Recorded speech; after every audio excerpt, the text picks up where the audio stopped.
Oh God, guys, sorry. Just thought I'd share this moment with you because, wow, sorry, I just crying.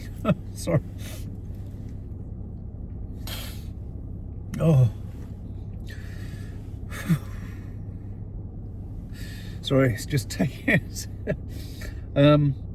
just taking toffee in to the groomers, and the woman at the groomers saying, "Oh, and how's Chi Chi? Why isn't Chi Chi here?" And I was like, "Oh, we lost her at Christmas, just before Christmas, and October." And then it wasn't that. That was all very sweet, but then just Toffee just plodding in on her own.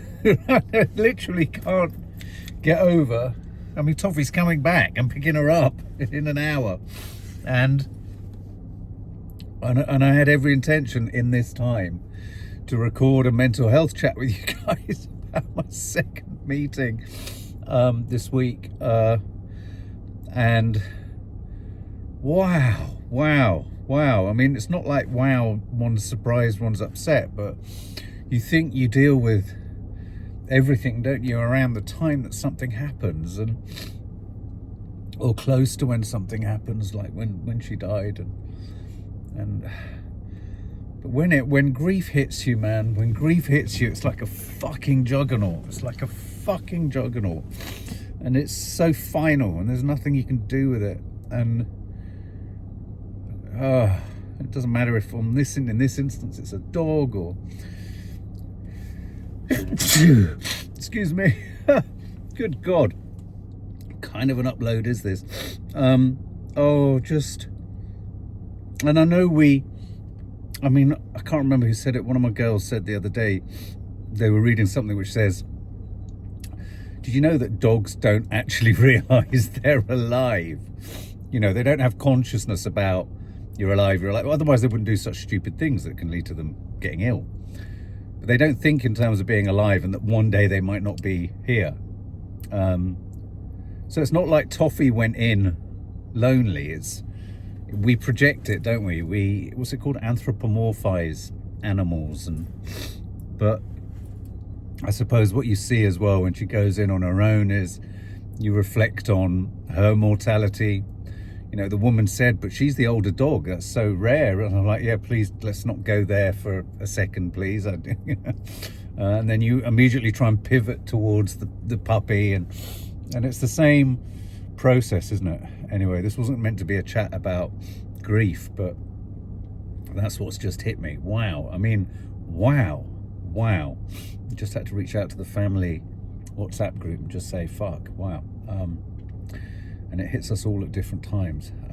But I just wanted to do another check-in with you guys. The timings were quite tight for my second AA meeting this week, and we were doing step 4 in AA, and it was, made a fearless moral inventory, or committed to making a fearless moral inventory of our defects.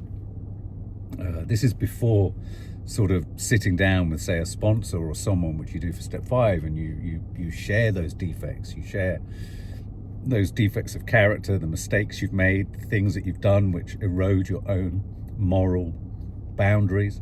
And one of the things I think that's important about doing an audit or an inventory of your character defects, it's about getting fearlessly, ferociously honest with yourself. And what's so clever about the act in the next step of then sharing these defects with someone else in a group called Alcoholics Anonymous, with a sponsor who's gone through the steps and done the same thing. Everyone has things they've done in their life, values they've held, crimes they've committed, mistakes they've made, betrayals, etc., self-harm, all these things. Everyone has things in their lives that they feel shame about. Those are the actions, those are the things you do wrong. And often when you do when you go about doing the inventory, the list, you kind of end up necessarily examining why certain patterns creep up, or what these behaviors or acts or whatever, what they say, how they reflect on who you are as a person, where your vulnerabilities lie, where your phobias are, whether emotional or literal, you know, all that kind of stuff. Anyway, so the thing that was really telling, again, another fantastic meeting. I thought because it was half term, it might be emptier. It was fuller than ever, almost a completely different roster of people. We read step 4 all the way through. Everyone takes it in turns to read 2 or 3 paragraphs and then passes on. And then we had a chair, another fantastic 20-minute chair, someone discussing their story of recovery. 2 times they'd picked up. I mean, I'm very lucky in that when I got sober through rehab and by doing AA the first time, I've stayed sober insofar as I've not had alcohol in my system. But as I've said many times before, it doesn't mean I've stayed serene, and it doesn't mean I haven't white knuckled, as I said in my last recording. So yeah, we had the chair, we had that, and one of the things that came up in, you know, doing this list of defects is, yes, you can. It's quite obvious and easy to home in on the behaviour or the things or the acts, you know, if you like, the sort of not that they're crimes literally, but emotional crimes, things that you've done that destabilize you from you know, sort of rules of morality or behavior or loyalty, where you've kind of eroded your own really sort of dignity, where you've, you know, that classic line where you've disappointed yourself more than you've really disappointed anyone else, or you've cheated yourself more than you've cheated anyone else. What kicks in is shame. But more often than not, what's led to many of these things are resentments. And one of the things I really loved being reminded of in this meeting was the sort of derivative or the origin of the word resentment is to re-sentiment, you know, to revisit, to re-feel the resentment, to you know, to resurrect a resentment. And I think resentment is a massive part of a lot of people's drinking, drugging, addiction problems, even down to, like, say in my story, you know, in my case, I think bipolar and ADHD, these things can be created through only relative to you trauma that you've gone through. And that trauma can either be, you know, abuse that's happened directly to you, it can be neglect, it can be anything that's presented to you as traumatic. That trauma can be something as simple as, like, the guy who gave the chair was talking in terms of not much had particularly gone wrong in their childhood, but that doesn't mean he hasn't experienced his own trauma, or something in their childhood didn't lead to a traumatic sense of self. You know, sometimes you can get into this thing in recovery where it's kind of like, what's it called? The school of hard knocks. Who has the more extreme background? Who has more validity in the wheels coming off off their car, and whose rock bottom is more valid or more. I'm not saying that's what happens in AA, but what the issue with the addict or the person with low self-esteem and massive ego, which is, you know, biggest piece of shit at the center of the universe, is a great way to describe many addicts. You know, they feel tiny and their self-esteem is crushed, and yet at the same time what they're doing, the way they're damaging themselves and causing concern for everyone around them, means that they are literally the biggest piece of shit at the center of the universe, causing all sorts of ripples of upset and disconnect and all the rest of it. But I was just reminded again of this term resentment. You know, seeking to stay within a resentment, seeking to stay within the oscillation of reliving that resentment, resentimenting.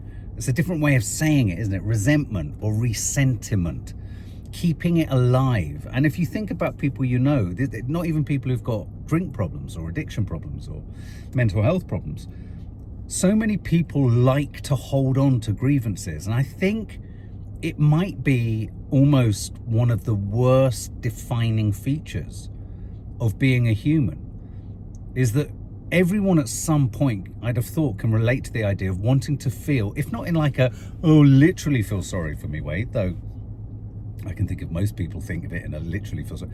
Everyone kind of has a vested interest in feeling that their battle is the hardest, or their battle hasn't happened to anyone else, or that their battle in this family, in this company, in this group of friends, in this football team, their battle is infinitely more difficult to overcome and get past than anyone else's. And actually what you discover is absolutely fucking everyone has the same thing. And one of the things that I was reminded about the importance of doing this list of character defects, it's not just about listing your mistakes and your misdemeanors.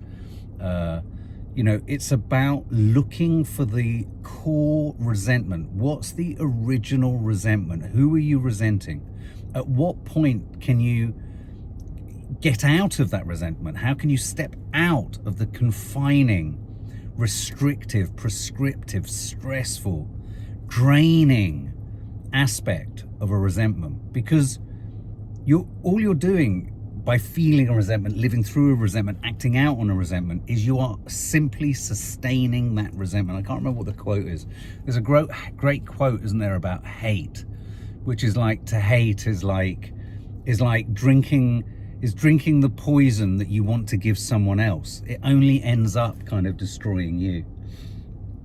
So it was just a really important session of working out that resentments can be about people, for sure. Parents, more often than not.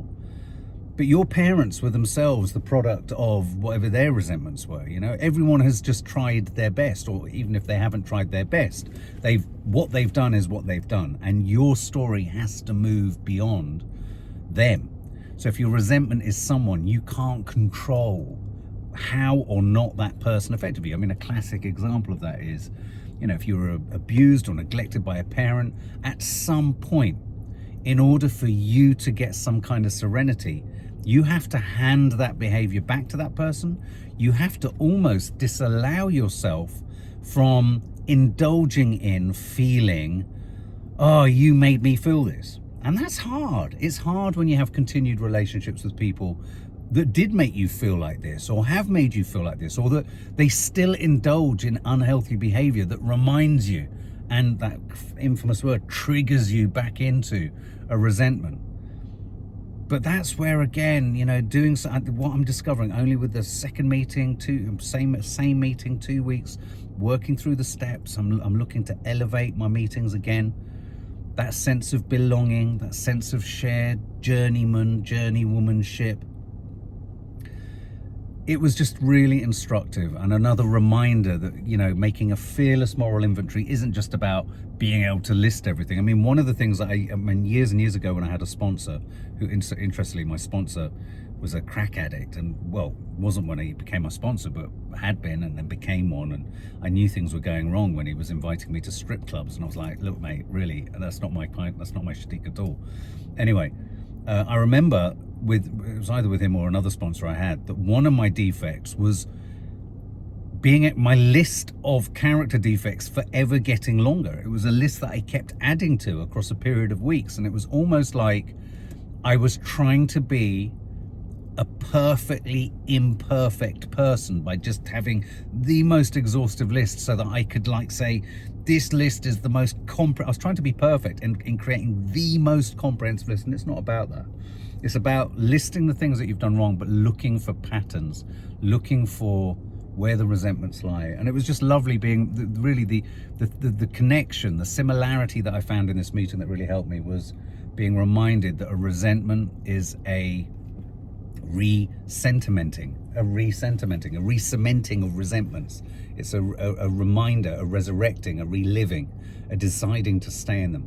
We all decide to stick to resentments, whereas in fact, we need to try and let them go. And that's what step 4 is part of. But it was, again, just fucking beautiful and wonderful being in a room full of people, lots of gallows humor, lots of strife and struggle too, and just a shared gentle understanding and tolerance an acceptance of the space and time for each other to talk. So it was really fruitful. And just sharing in this way has allowed me to, because I think the resentment today was mortality. The resentment was mortality. And actually circling back to Chi-Chi and missing her, it is helpful, the thought that dogs aren't really thinking in terms of alive, or dead. I mean, they feel pain, don't get me wrong, but they're not thinking of their life in terms of one day we won't be here. And that can allow us to not be quite so resentful of mortality, maybe. Don't know if any of that was any use whatsoever.